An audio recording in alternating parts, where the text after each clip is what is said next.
What's up, Midnight Strikers? I am back with a brand new video review, and today we're going to be talking about an album that came out 2 years ago, self-released, no one had heard of it until it's re-released the next year on a major label record company. So, basically, as you can probably already guess by the title below, we are going to be talking about Nothing More's self-titled album right here.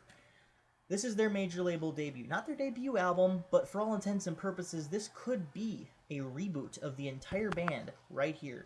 Because while it is very derivative of their past work on The Few Not Fleeting, this is also a breath of fresh air for everyone who has listened to Nothing More from their inception up to this point. Everything found on Shelter, Save You, Save Me, Vandera, and of course a little bit off The Few Not Fleeting sound vastly different from the formula found on here. This one has a lot more heavy production. It has a lot more effects on, say, the vocals. It has a lot more atmospheric elements, especially in such songs as The Ocean Floor, I'll Be Okay, as well as This Is the Time, Ballast, which is, for all intents and purposes, probably the main song that a lot of people get into, with the exception of Jenny. Of course, that's the latest single off this album. It was actually released this year, surprisingly, because the album came out in 2013, self-released, and of course, like I said, it was re-released. So, basically, this album was recorded in 2013,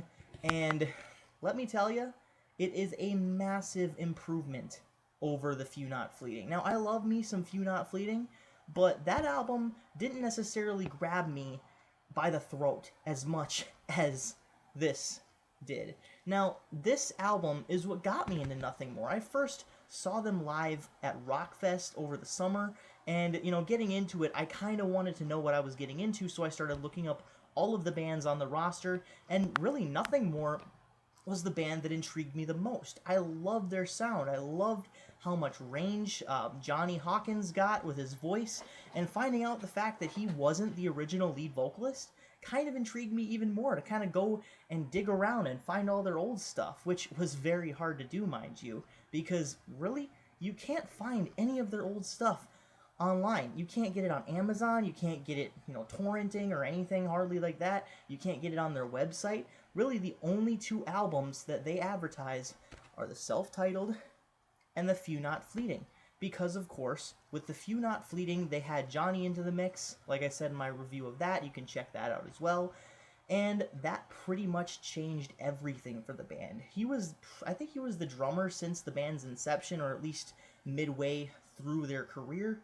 And then he stepped it up to be the vocalist. And ironically speaking, he said he was not that good at singing. And then, it kind of shows on, with his progression from The Few Not Fleeting to this album.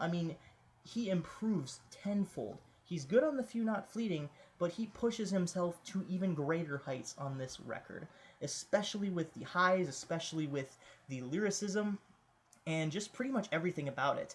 The themes on this album are very humanistic. There is a lot of ideals about politics and wanting what you can't have.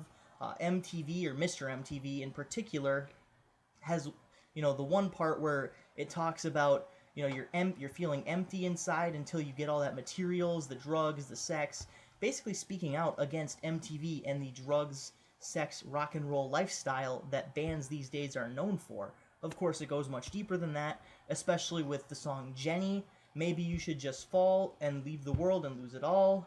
Maybe that's, all that stuff just culminates into a very deep, very meaningful experience.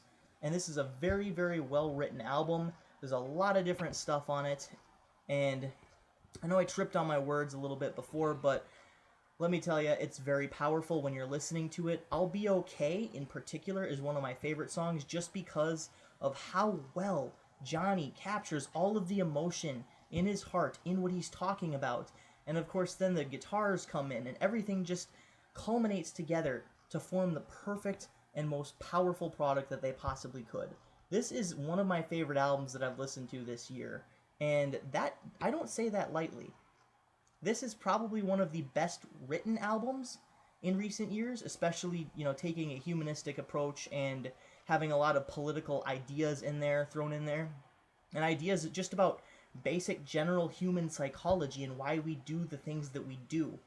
I mean, there's a lot of songs in there, especially about religion, about religious hypocrisies, of course, and even leeching off of people who want to help you, biting the hand that feeds, per se. There's a lot of different ideas on here, and they go together very nicely. I mean, this album could have just been random ideas thrown into the mix. I've listened to so many albums that have so many different ideas that are just kind of thrown together, and they don't really have any sort of flow. They don't really have any sort of streamline to them, and they just ended up sounding like a mess.